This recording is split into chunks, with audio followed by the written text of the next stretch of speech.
Olá, está começando mais uma Universidade Aberta e no programa de hoje a gente vai conversar com Ana Maria Tucci, ela que é doutora em saúde pública, professora do curso de enfermagem da Uniara e coordenadora do curso de especialização em gerontologia multiprofissional daqui da Uniara também. Olá, professora, bem-vinda ao nosso programa. Muito obrigada, Nádia.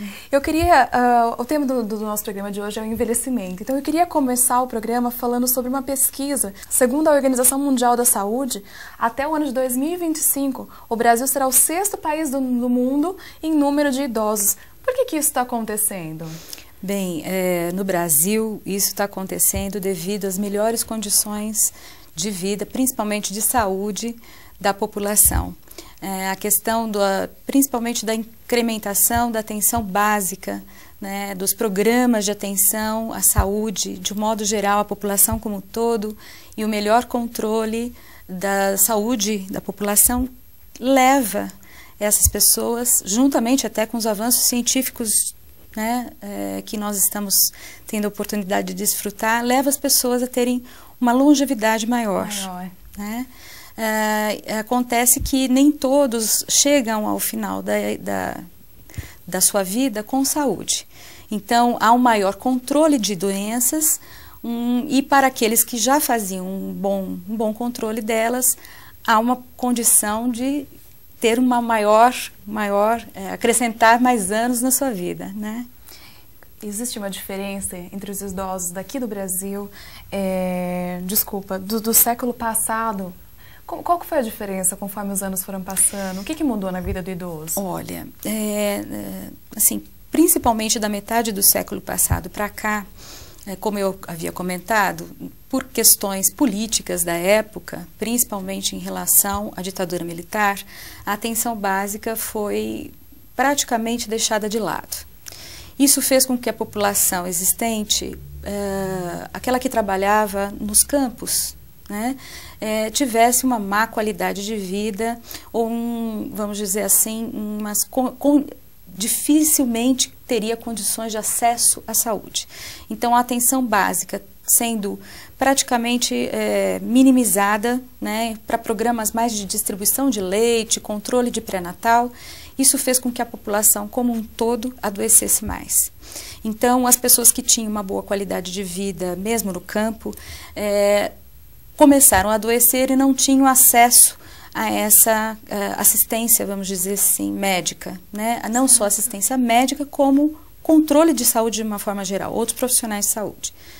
E a população foi vindo, envelhecendo doente e morrendo rápido, né?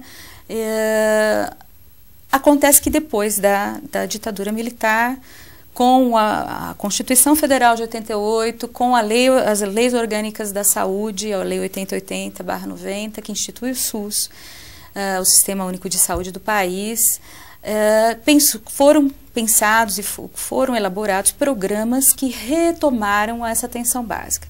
Então, essa retomada fez com que a população tivesse condições, né, de se cuidar mais, não só pela instituição de programas, como também pela construção de unidades básicas de saúde que dariam realmente essa condição da pessoa ter esse acesso e ter a condição de se inscrever num programa de saúde e assim ter um melhor controle da sua vida.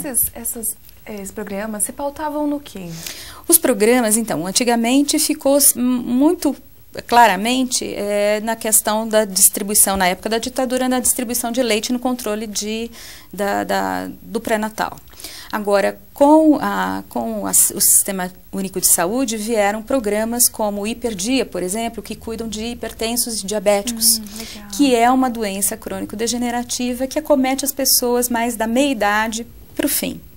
Então, para a idade idosa. Então, em consequência do mau controle, tá certo? Da má administração dessa saúde. Então, tendo um programa, esse programa dá insumos para a pessoa, quer dizer, dá insulina, coisa que era muito cara antigamente, os diabéticos não conseguiam se cuidar por causa disso.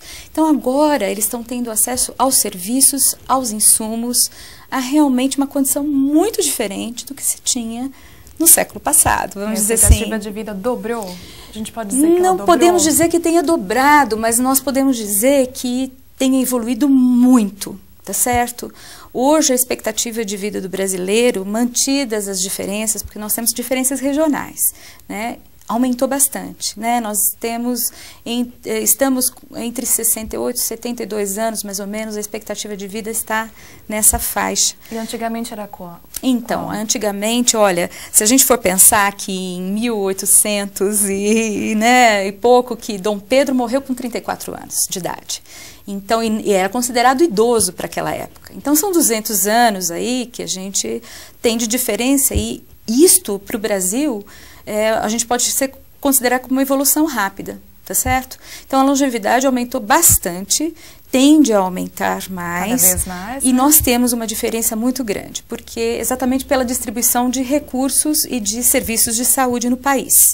Então, regiões mais distantes, né, como o Norte e Nordeste, não é só a distância entre o Sudeste que eu quero dizer, mas no sentido de que a população se torna mais espalhada, né, e é mais difícil esse atendimento.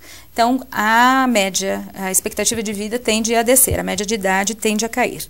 Mas no Sul e no Sudeste, por conta desse acesso e por conta de melhores condições de vida, né, isso eleva bastante. Nós estamos aí por conta de 72 anos, em média, de expectativa de vida. Muito bom.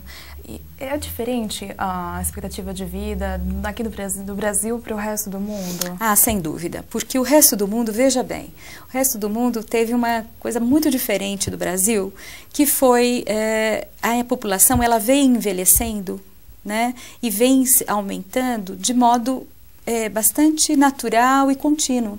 Então, a população incorporou essa população idosa, eles surgiram como sempre estiveram, né?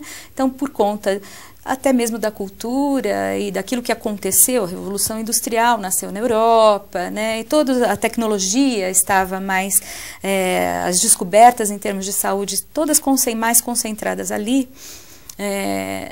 Por conta disso, a população idosa, ela não é uma população, vamos dizer assim, diferente, ela é uma população que estava presente como qualquer outro segmento de outras idades, tá certo? Aqui no Brasil não, o país tinha não acho que não é da sua época, mas tinha um ditado que dizia assim, o Brasil é um país de jovens, né? E já nós não podemos falar mais isso. Esse slogan muito falado nos anos 80, anos não foi? 70. Por isso que eu falei que não era da sua idade. Mas assim, e hoje nós não podemos afirmar mais isso. Hoje já não, hoje já é um país de idosos mesmo. Não é de idosos, mas o idoso se fez presente. Né? E o Brasil é um bom país para se envelhecer? Sem dúvida nenhuma, por conta, né, em termos de saúde, por conta desses programas. Outro programa que eu acho que eu deixei de comentar, mas é o programa de saúde da família, que mostra aquele idoso que está acamado dentro de casa, ele evidenciou essa pessoa, né? Os idosos, com essa melhora em termos de saúde, ele se faz presente na população. Então, você vê em bancos, em ruas, em praças, tem os programas de atividade física, do turismo. Grupos de idosos. Então, ele está muito presente. Aqueles que têm boas condições, eles realmente estão visíveis. A visibilidade aumentou muito. E os idosos que não podiam estar nessas atividades estavam em casa, muitos deles acamados. E o programa de saúde da família traz este idoso de volta, de volta como uma população que não pode ser esquecida, que tem que ser cuidada, que tem que ser vigiada em termos de saúde, né? Bacana. Professora, a gente vai para um rápido intervalo. Okay. Daqui a pouquinho a gente volta falando mais sobre envelhecimento.